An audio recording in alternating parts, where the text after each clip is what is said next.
시장에서 그 주목을 해야 되는 주요 이슈에 대해서 제가 좀 간단하게 좀 말씀을 좀 드릴 수 있도록 하겠습니다. 그래서 크게 한 세 가지 정도 말씀을 좀 드릴 건데요. 먼저 이제 원자재 가격입니다. 원자재 가격. 제가 그 기존에도 계속 좀 말씀을 드렸습니다만은 뭐 구리 가격이 어떻고 철강 가격이 어떻고 이런 말씀을 좀 드렸거든요. 그래서 지금 최근에 또 곡물가도 올라와서 뭐 그 이렇게 좀 관련된 종목들, 농우바이오 이런 종목들이 많이 올랐는데요. 이 원자재 가격 급등이 좀 지속될 것이다라고 얘기를 하고 있는 그런 상황이거든요. 보고서에 의하면. 그래서 이 경기 회복에 따른 그 수요 증가가 있을 것 같고요. 그죠? 예. 그리고 인플레이션 해지 수단으로서 특징이 있어가지고 집중적으로 조명을 받을 것이다. 라고 좀 얘기를 하고 있는 그런 상태입니다.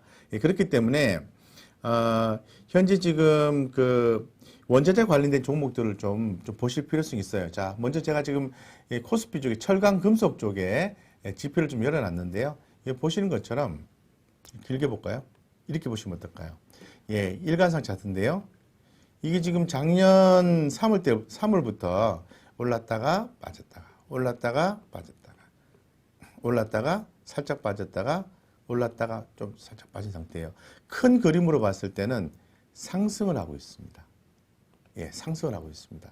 그렇다면은 또 최근에 또 들리는 얘기에 의하면 작년 11월 달에도 이 철강가가 올라가지고 포스코라든가 현대제철, 포스코, 강판 이런 종목들이 올랐죠. 예, 올랐는데, 다시 철강 제품에 대해서 가격 인상을 2월에서 3월 사이에 철강 제품에 대한 가격을 올리겠다고 얘기를 하고 있거든요. 자, 이러한 주요 이슈는 제가 볼 때는 일회성 이슈는 아니에요. 그래서 이 관련된 기업들을 좀 보셔야 되는데, 세 개를 방금 전에 집어드렸지 않습니까? 그리고, 지난번에 제가 그 기존 영상을 통해서 말씀드렸던 게, 이 전기차 배터리 관련해서 금속, 니켈 해서 현대 그 BNG 스틸 말씀드렸잖아요. 그런 종목들은 기본적으로 보시고 투자 관점에서 접근하시는 게 맞습니다. 그래서 차트만 간단하게 한번 볼까요? 그런 종목들. 그러면 자 포스코 한번 볼게요. 포스코. 예. 네. 자, 포스코 같은 경우에는 주가가 최근에 이제 약간의 가격 조정이 좀 나왔습니다만은 이렇게 조정시마다 모아가는 전략이 유효합니다. 주봉사로 볼게요. 길게 볼게요. 아직도 상승 여력이 남아 있습니다. 남아 있는 상태고 보시는 것처럼 이제 흐름을 이제 잡아가고 있는 그런 패턴을 좀 보여주고 있다라고 말씀드리겠습니다.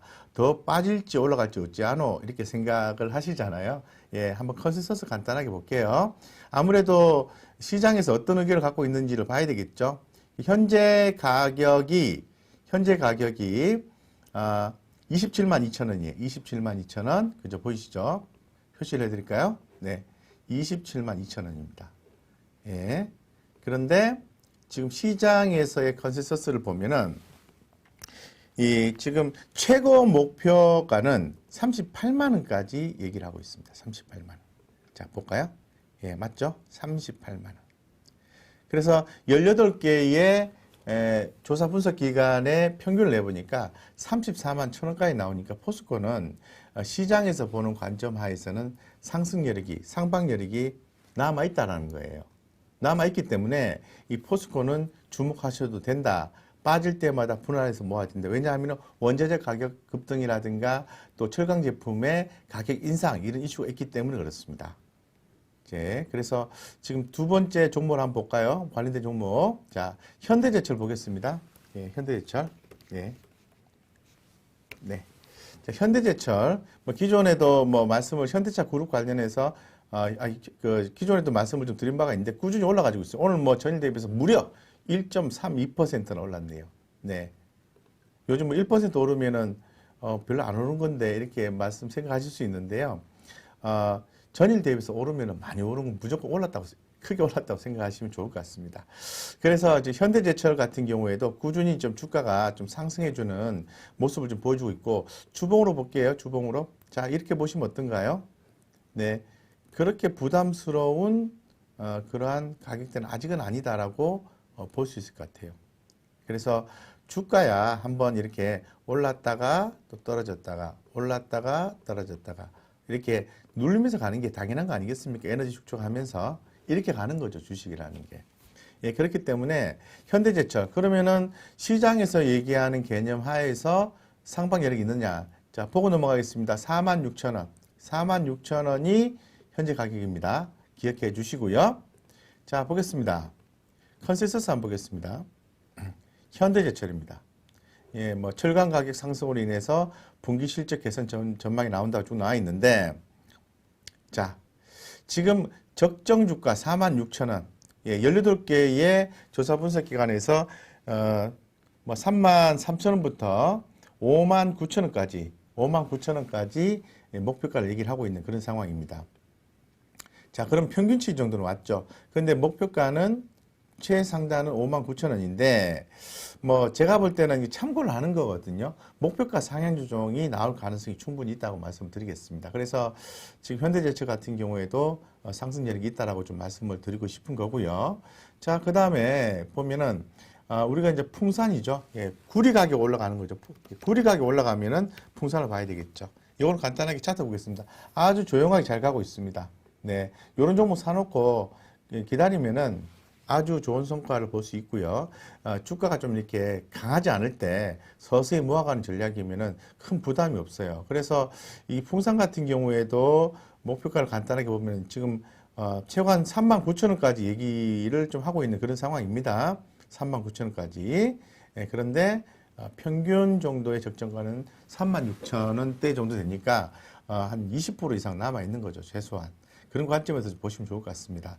철강, 비철금속, 비금속 관련해서 하나만 더 보면은 기존 한번 말씀드리기 때문에 리뷰 차원에서 한번 더 볼게요. 예, 그건 바로 네, 현대 BNG 스틸입니다. 한번 볼게요.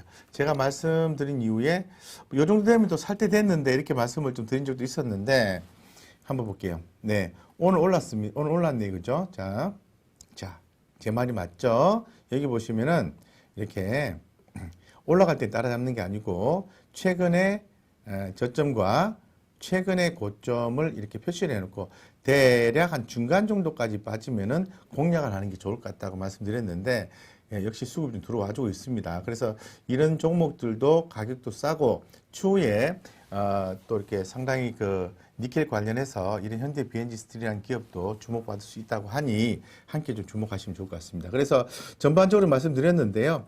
핵심은 원재재 가격 급등 지속에 따라서 관련된 종목들을 보셔야 된다라고 말씀드리고 구리, 철강 뭐 이 정도만 보셔도 뭐 수익 내시기는 그게 어렵지 않다고 좀 말씀을 좀 드리겠습니다. 자, 그 다음에 이제 두 번째로 우리가 또 주목을 해야 되는 또 이슈가 있어요. 예, 그건 바로 소비죠, 소비. 예, 소비가 상당히 중요하죠. 그래서 지금 현재 시장에서는 자, 오늘 같은 경우에 아모레 퍼시픽이 올랐어요. 보셨나 모르겠네요. 예. 2.9% 올랐어요. 자, 오늘만 오른 게 아니고요. 자세히 볼게요. 예. 뭐 LG 생활건강이 좋고 아모레 퍼시픽은 좀 약해요 한데 계속 올라가잖아요. 네. 계속 올라가고 있습니다. 이렇게 느낌을 좀 잡으시면 좋을 것 같아요. 그래서 늘 말씀을 드립니다만 차트는 좀 후행적 관점이기 때문에 참고는 반드시 하셔야 돼요. 차트 개념으로 해서. 참고는 반드시 하시는데 제가 빨간색을 좋아해서요. 빨간색으로 바꿀게요. 예. 참고는 하시는데 너무 차트에 연연하시면은 내용을 무시하고 도외시하고 차트에 너무 연연하시면은 수익 내기가 어려워요. 예. 그래서 아무래도 퍼시픽인데 아무래도 지금 코로나19 타격으로 인해서 그동안 안 좋았던 게 이제 백화점 하면은 뭐 호텔신라, 예, 호텔신라, 예. 호텔신라라든가 그리고 신세계 이게 대표적인 거죠. 백화점, 뭐 면세점 이런 거죠. 아모레 퍼시픽은 화장품이고 요런 기업들이 이제 반등이 서서히 나오고 있어요. 앞으로도 나온다는 거죠. 그래서 타격을 입었기 때문에 최근에 코로나19 치료제 백신에 대해서 보급이 좀 되고 있지 않습니까? 물론 약간의 이제 부작용을 기사 플로우를 통해서 얘기를 좀 하고 있는 그런 상태입니다. 그렇지만은 결론적으로는 접종이 될 것이고 이런 소비주들이 부활할 것이다라고 보는 게 당연하지 않겠습니까? 예, 그래서 상당히 좀 긍정적인데 그러면 굳이 백화점이 옳은 종목들 얘기하면은 현대백화점이에요. 현대백화점. 자, 현대백화점 네, 조금 올랐네요. 예, 조금 올랐네요. 예, 그래서 지금 볼게요. 현대백화점. 네. 네, 그렇습니다. 그래서 좀 최근에 좀 계속해서 올라가고 있는 그런 상황이라고 말씀을 좀 드리고요. 사실 특히 그 현대백화점은 올해 들어가지고 좀 봐야 되겠죠. 올해 지금 1월 달이니까 길게 크게 보겠습니다. 제가 오늘 좀 목이 좀 많이 매여서 헛기침을 많이 하는데 좀 양해 좀 부탁드리겠습니다. 네. 현대백화점 올해 이제 10% 이상 9.8%, 9% 넘게 올랐죠. 9.8% 정도 올랐거든요. 오른 이유가 있지 않겠습니까? 기대감이죠. 그래서 이 화장품주 같은 경우에는 올해 9.85% 정도 올랐다고 합니다. 볼게요. 아까 말씀드렸죠? 네. 11월이니까 이 정도. 네. 이런 종목들은 꾸준히 좀 진행을 좀 하셔야 돼요. 좀 이렇게 관심 있게 보시고 대응을 하시고 화장품주들 계속 주목하시라고 제가 며칠 전에도 말씀을 좀 드렸습니다. 그래서 면세점, 화장품, 그리고 여행주, 카지노 이렇게 좀 말씀을 드렸죠. 하나가 더 있는 것 같은데 갑자기 생각이 안 나네요. 예. 그래서 그런 소비 관련된 종목들 좀 계속해서 좀 주목을 하셔야 되고 이미 그 경기가 회복이 되고 소비가 많이 활성화되어 있으면 이 관련된 주가들이 이미 저 위에 올라가 있습니다. 예. 그래서 주식은 항상 좀 어두울 때 사셔야 돼요. 좀 분위기가 좀 어두울 때 사서 모아가서 한참 햇빛이 나올 때 아주 좋을 때는 트레이딩 관점으로 접근을 해서 수익을 극대화하는 전략을 취하는 게 훨씬 더 바람직하다라고 말씀을 좀 드리겠습니다. 네, 그래서 이 화장품 관련된 종목들 움직여야 된다 말씀드리겠습니다. 자, 오늘 또 이제 두 번째 제가 주요 이슈를 좀 말씀드렸고요. 자, 세 번째는 오늘 그 솔로엠이라는 회사가 있어요. 솔로엠이라는 회사가. 그래서 그 솔로엠은 뭐 수요 예측 역대급 흥행이다라는 내용이 좀 나와 있는데 이 솔로엠이라는 회사가 지난 2015년도에 삼성전기에서 이 분사한 전자부품 제조사입니다. 예. 근데 지금 공모가가 17,000원 기준에서 수요 예측 조사에서 역대급 흥행이 나왔다 그러거든요. 그러면 올해 같은 경우에도 좀 IPO를 좀 생각을 하셔야 되겠죠. IPO. 자, 신규 상장되는 종목을 주목하셔야 되겠죠. 예. 그래서 뭐 대체 투자 개념으로 생각을 해볼 필요가 있을 것 같은데, 직접 뭐 청약에 이제 참여를 하실 수 있으면은 참여하시는 게 좋죠. 예, 참여하시는 게 좋고, 그리고, 직접 참여가 좀 사전에 좀 대체 투자 개념으로 좀 진행하고 싶다고 하면은, 투자를 또 해야 되겠죠. 대표적인 사례가 어떤 종목이죠? 카카오. 네. 카카오 뭐 실적이나 전반적인 내용을 제가 좀 말씀을 안 드린다 하더라도 카카오가 계속해서 좀 올라가고 있다는 거는 뭐 실적을 잘 아실 거예요. 뭐 좀 앞으로 계속해서 성장성이 있다는 측면은 당연히 인식하고 있는 상황인데 이 카카오가 좀 더 주목을 받을 수 있는 여지가 있는 거죠. 그건 바로 상반기와 하반기 나누어서 카카오뱅크, 카카오페이 이런 종목들이 상장을 하게 되는 거죠. 지분가치 반영이 큰 거죠. 우리가 이거를 이벤트 드리븐이라고 하는데요. 투자한 회사의 가치가 한 100이다 라고 했을 때 실제로 또 상장이 되면은 수급이 형성이 돼서 상장 프리미엄이 더 붙게 되는 거죠. 그래서 결론적으로 지분가치 반영이 많이 돼서 회사는 재무제표상으로 봤을 때 기업 가치가 높게 평가될 수 있다는 겁니다. 그런 기대감에 의해서 상장을 곧 할 회사에 지분을 갖고 있는 회사의 주가가 올라가게 되는 거예요. 예, 그렇기 때문에 카카오 이런 종목. 그래서 이 솔렘이라는 회사의 수요 예측 역대급 흥행을 통해서 올해 또 카카오 말고도 많은 기업들이 또 IPO를 진행하기 때문에 그런 부분도 좀 참고하셔서 공모주 청약도 하시고 그리고 또 이렇게 대책 투자 개념으로 해서 이 지분을 많이 보유한 회사들에 투자하는데 우리 그 한국증권TV 구독자님들한테 제가 권하고 싶은 방법은 큰 종목만 하세요. 너무 이렇게 그룹의 어떤 계열사나 자회사가 신규 상장하는 게 아니라 그냥 단일 회사가 상장하는 경우에는 아주 면밀한 검토가 좀 필요하고요. 그런 부분이 좀 잘 안 된다고 하면은 그냥 남들이 다 알고 있는 거에 많이 못 봤지만은 주수를 많이 못 봤지만은 그 참여해서 요게 무위험 자산은 아니에요. 주식이기 때문에. 아니죠.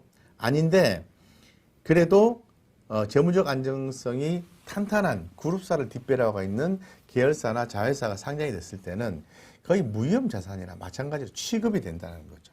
여기서 주식을 또 이렇게 땡기는 좀 자산이 좀 많으신 분들 있잖아요. 자산가분들. 제가 이제 증권사에 오랫동안 이제 근무를 했다고 말씀을 드렸는데 그분들 청약하실 때 뭐 10억, 20억, 30억, 50억 뭐 이렇게 하세요. 예, 하시는데 물론 전체 금액 대비해서 소량의 주식을 받긴 하지만은 개인의 입장에서 봤을 때는 뭐 예를 들어서 뭐 몇십억 해가지고 1억 원어치 받았어. 근데 한 50% 올랐어요. 그럼 5천만 원이지 않습니까? 20% 올라서 2천만 원, 10% 올랐어요. 1천만 원 이래 되는 거거든요. 그러니까 결론적으로 이제 규모가 큰 자금이 크게 먹게 되는 구조를 갖고 있는 건데 어쨌건 그 공모주에 청약해서 금액이 작다 하더라도 참여를 한번 해보세요. 공부 차원에서 참여하시고 관련된 기업 투자를 하십시오라고 말씀드리겠습니다.